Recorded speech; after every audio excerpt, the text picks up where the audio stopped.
News highlights of the day. Odisha clears major hotel expansion plan to strengthen tourism infrastructure.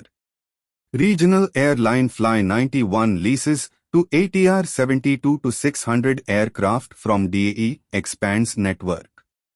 FHRAI HRAWI hold DPDP Rules 2025 Awareness Summit in Indore. Hospitality sector gears up for new data compliance regime. Sri Lanka bets big on tourism revival in 2026, sets aggressive arrival target. Holiday Inn Express appoints Sandesh Parab as General Manager, Hyderabad Banjara Hills. Now news in detail.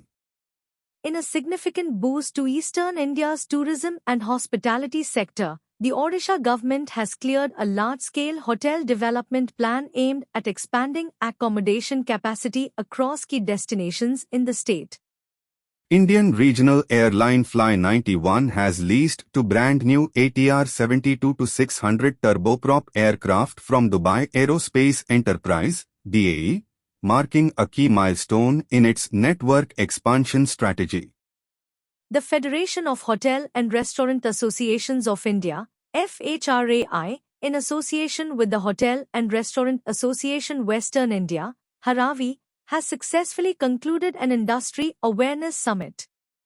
Sri Lanka has placed tourism at the center of its economic revival strategy for 2026, announcing an ambitious plan to significantly scale up international arrivals this year.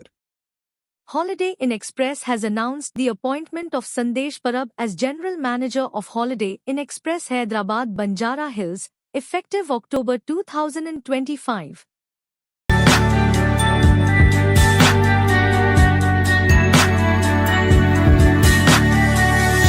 You are watching Travel World Online.